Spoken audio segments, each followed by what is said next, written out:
The Fed is shutting down its bank term funding program, the emergency tool it came up with during last year's March and April bank crisis.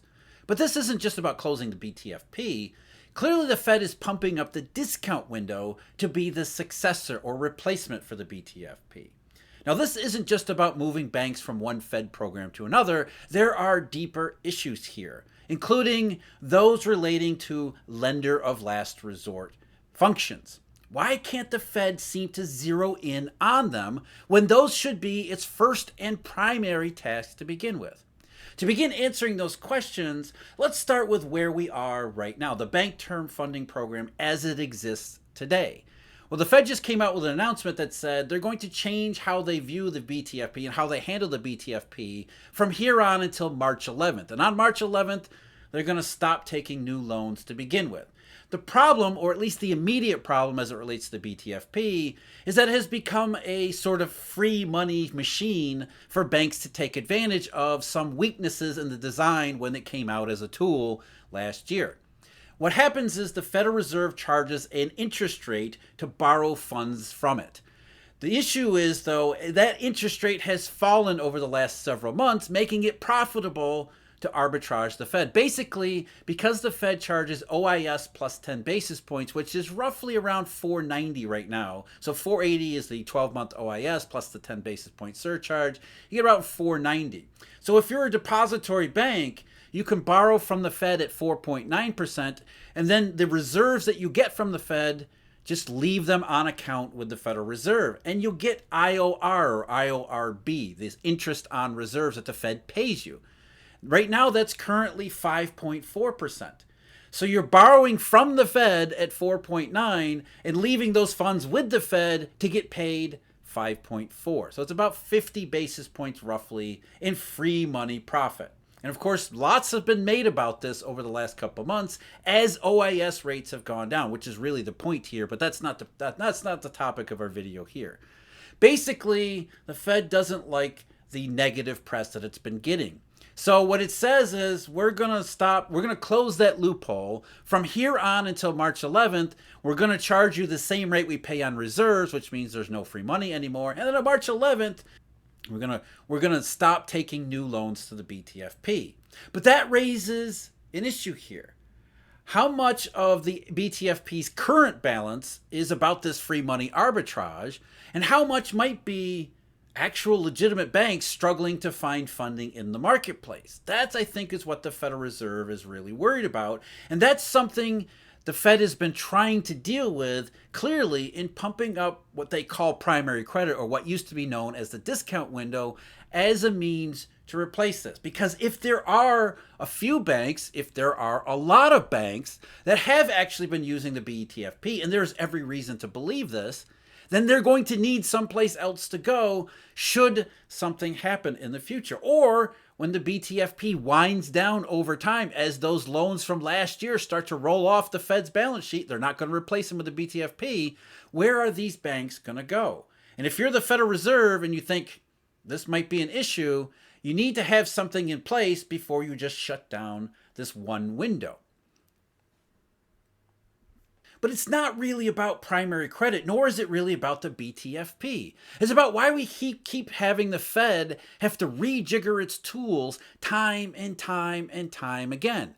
The BTFP clearly was put together with little forward thought because the Fed was caught completely off guard last year and had to come up with something on the fly. And so what they're trying to go back to is the primary credit, the discount window, which a whole host of issues there. But you constantly get this impression that we're missing something, that the Fed is missing something. Why do they keep having to do this? Why are they having so much trouble zeroing in on this lender of last resort function?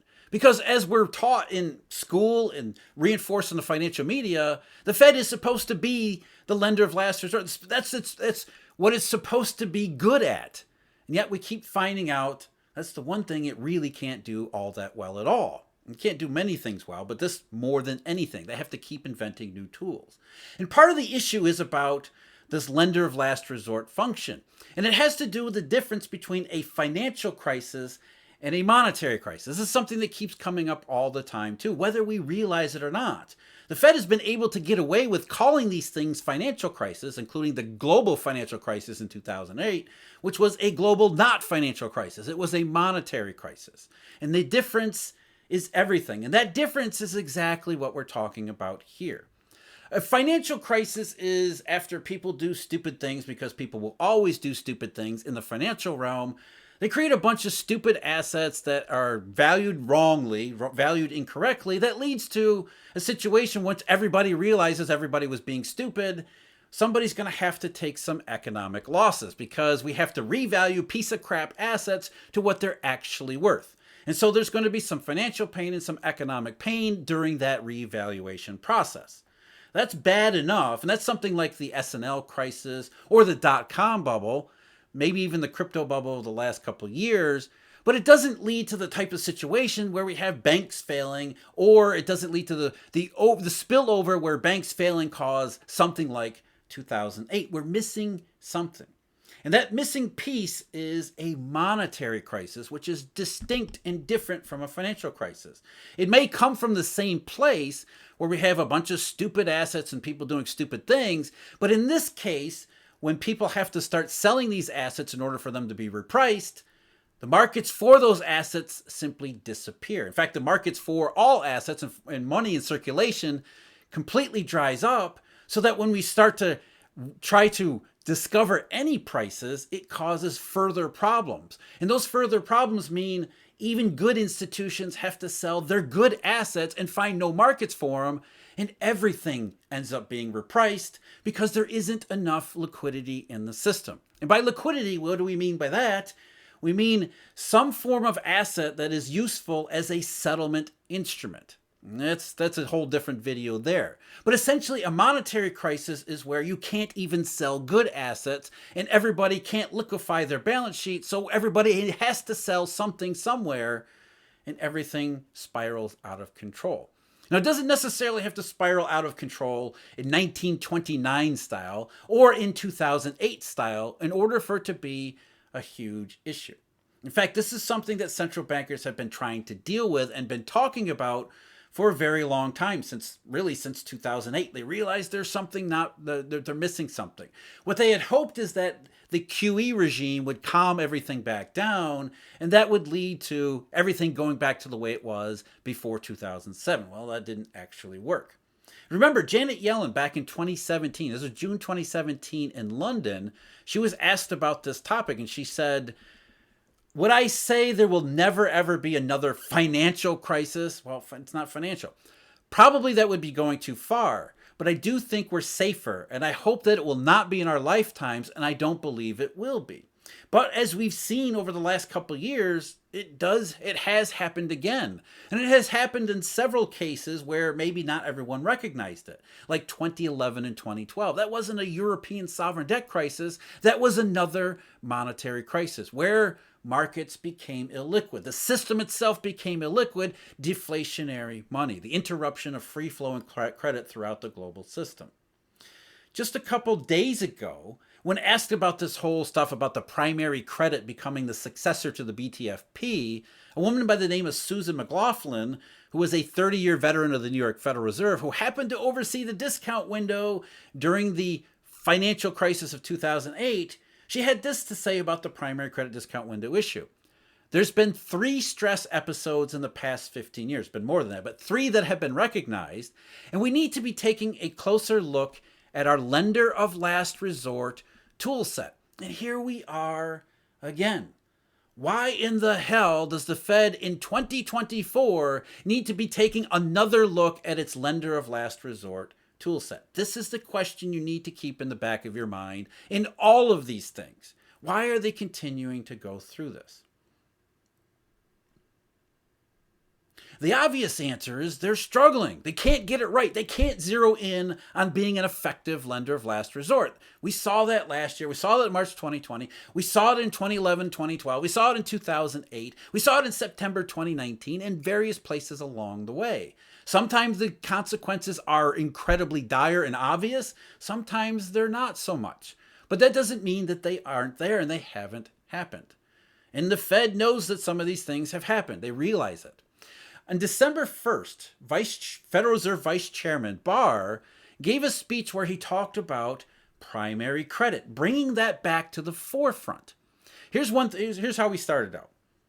Banks have previously said that they are afraid of receiving negative feedback from their supervisors in the event that their sole grounds for tapping the discount window is that it is the most convenient and cheapest form of funding immediately available to them. In light of this, we at the Federal Reserve have been underlining the point to banks, supervisors, analysts, rating agencies, and other market observers, and the public through numerous channels that using the discount window is not action to be viewed negatively. Banks need to be ready and willing to use the discount window in good times and bad. But as I pointed out in a recent video, it's not all about stigma. There are issues related to collateral. You have to have the collateral to go to the discount window. And that was one of the issues that I raised when Silicon Valley Banking, Signature, and First Republic were failing last year. Why didn't they go to the discount window? And we got the answer to that. They didn't have the collateral for it. But if they did have the collateral for it, they wouldn't have needed the discount window in the first place. They could have just gone to repo. So already, just in asking these questions, we're starting to uncover and unravel some of these mysteries that aren't really mysteries. We're just looking in the wrong place and using the wrong people to do the looking. By the way, this is something that we do at Eurodollar University. I'm going to do a shameless plug here. Eurodollar University memberships, the deep dive analysis subscription, even the daily briefing subscription. We are asking these questions. We are looking behind all of these rocks and pulling up as many clues as we possibly can to figure out what's really missing in all of this economic commentary. And as members have found out, as subscribers have found out, we are indeed missing a whole bunch of stuff. So that's Eurodollar University, membership subscriptions. That's at our website, eurodollar.university. In that recent video, we talked about the G30 report that was chaired by former Federal Reserve Bank of New York President Bill Dudley, who was the open market desk during the financial crisis in 2008, which was really a monetary crisis. Basically, they said, yeah, the discount window didn't work because there wasn't enough collateral for people to use it. And if you have collateral, you don't need the discount window, you go into repo. But therein lies the issue. What if you can't go to repo? Let's go back to Barr back on December 1st. Moreover, banks that have pre-pledged collateral at the discount window and tested its operations are not dependent upon other market infrastructure and payment systems to borrow against this collateral.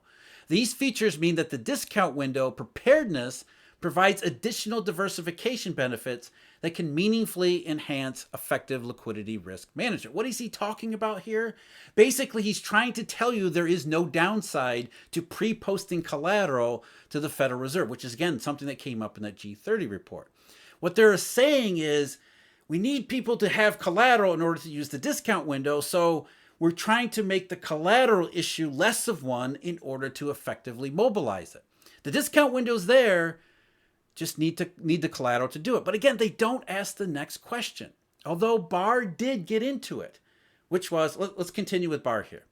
But times have changed, and I see several flaws in our previous assumptions. First, it may be difficult for a firm to conduct significant asset sales in a short time frame without becoming the subject of adverse attention, or if the firm is large, without affecting market prices with fire sale effects and potentially leading to broader contagion. Because the assumption had been in the post-monetary crisis era that banks which hold high-quality liquid assets would just be able to sell them in the marketplace in order to fund their operations for a period of 30 days.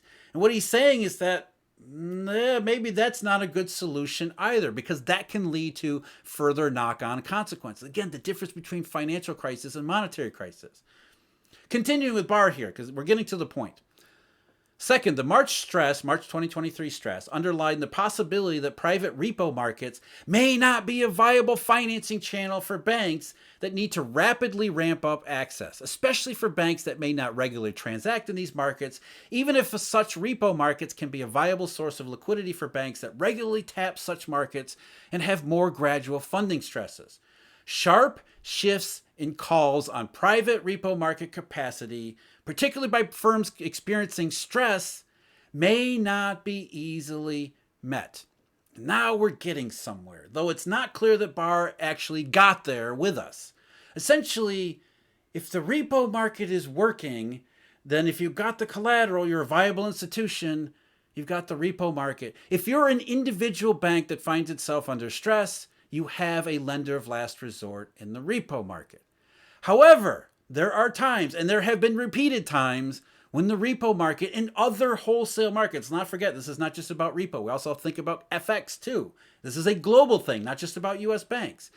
But if you're an individual bank that is experiencing stress and you've got collateral, you can go to the repo market. You don't need to go to the discount window. And so what they're really saying about the discount window is when the repo market isn't working, that isn't a place for individual banks to go. And then they can't go to the discount window because they don't have the collateral. So what do we do there? And so their focus is on the individual institutions that are experiencing stress rather than why the repo market isn't working in the first place. That is causing these institutions to have all of these breakdowns. See, the issue isn't about the Fed and the primary credit and discount window BTFP or individual banks. Why is the repo market not working such that any firm that is experiencing stress could access it rather than the Fed? The breakdown in repo wholesale markets, it's about collateral, but really it's about dealer balance sheet constraints, which is something we keep coming back to over and over and over again. The superseding issue, before we get into the nitty gritty about BTFP and how banks fund their emergency operations, the bigger issue is these individual banks find themselves under stress during periods when the repo market is already stressed. That's what Barr was saying, but not really saying. So as the repo market's under stress, shouldn't we ask the question why that is? What is really the issue here? And the Fed can't answer that. I'm not saying they're not intellectually capable. They are regulatory not capable. I'm going to throw them a little bit of a bone here. Their focus has to be on US banks because the Fed isn't a central bank. It is not the steward of the US dollar. They are a domestic bank regulator. So they're coming at this from the perspective of individual banks.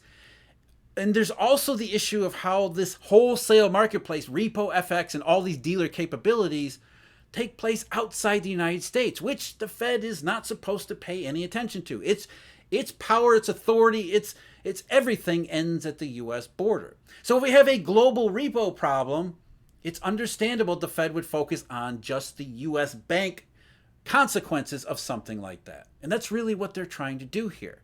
But we don't have that limitation and constraint, and we have to ask these questions.